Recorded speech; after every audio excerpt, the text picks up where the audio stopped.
All right, welcome to periodicity. This is how elements react and why, and different trends on the periodic table. Okay, so periodic law. This is a definition I want you to write down. It is when elements are arranged in order of increasing atomic number, elements with similar properties appear at regular intervals. Okay, and this is kind of what you can kind of see a trend, a pattern. Okay, all right. Families. We've kind of talked in other videos about families. Families have similar valence electrons with a group result in similar chemical properties.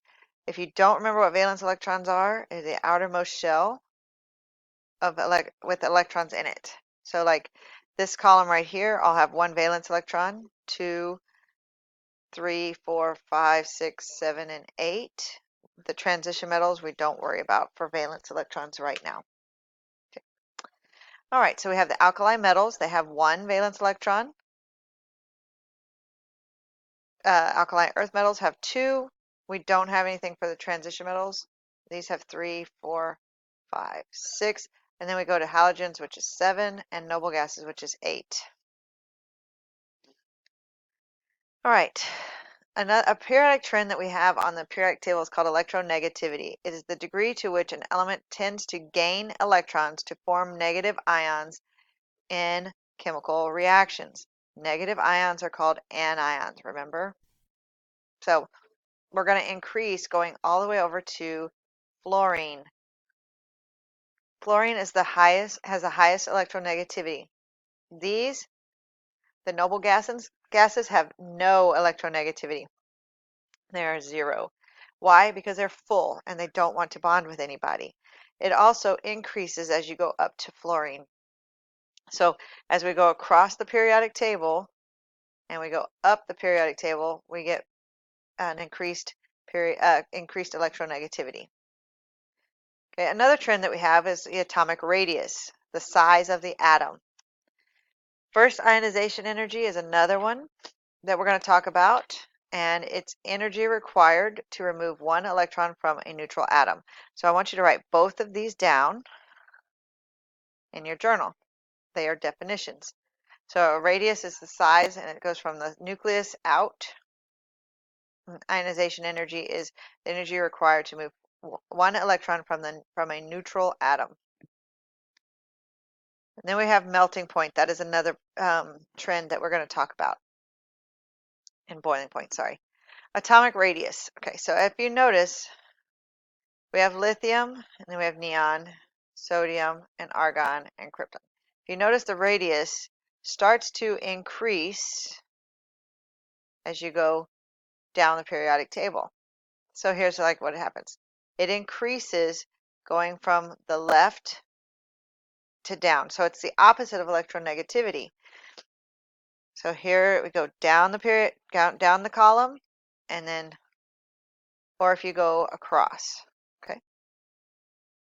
So why is it larger going down? Well, the higher energy levels have a larger orbital. So write that down. That is a Y. Okay? Why else? Shielding. This is when core electrons block the attraction between the nucleus and the valence electrons.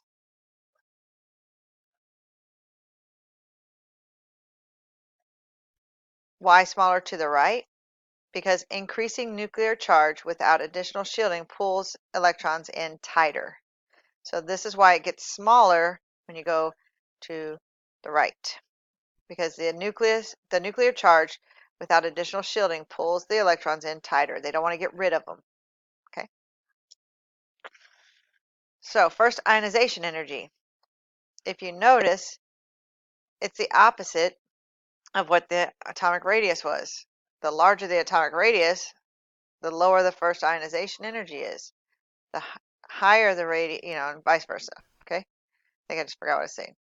But it increases going up and to the right. So as you go across to fluorine, the ionization energy increases, and as you go up the periodic table, it increases. Why is it opposite of atomic radius? In small atoms, electrons are closer to the nucleus, where the attraction is stronger. So the closer they are to the nucleus, the stronger the attraction. The nucleus is going to hold on to them. Why do you think that is? Let me ask that question. Why? Think about it.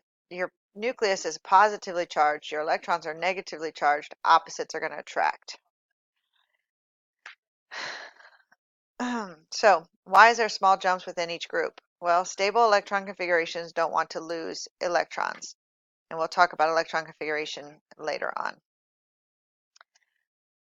All right, so some things that happen as you lose more electrons. Okay, large jumps in electron ionization energy occur when the core electron is removed. So I know it was on there very fast, but I don't know why it disappeared. But we'll talk about that later in class. All right, I said the last one we're going to talk about is melting point and boiling point, highest in the middle of the period. So you increase melting point going all the way to the center. And which ones are in the center? Your metals, okay? All right, ionic radius. If you get cations, remember they lose electrons and they become smaller in radius. Why is this? Well, they're losing some of their electrons, so they're going to pull those other electrons closer to the nucleus. So this is important. Anions do the opposite. They want to gain electrons, so they're pulling an electron to them, so they're going to spread out a little further. All right, so bring a summary to class, include the trends and how they increase and why. So include three types of elements, the three types of elements that we talk about, three different types, two trends that are similar, and one trend that is different and why. Okay?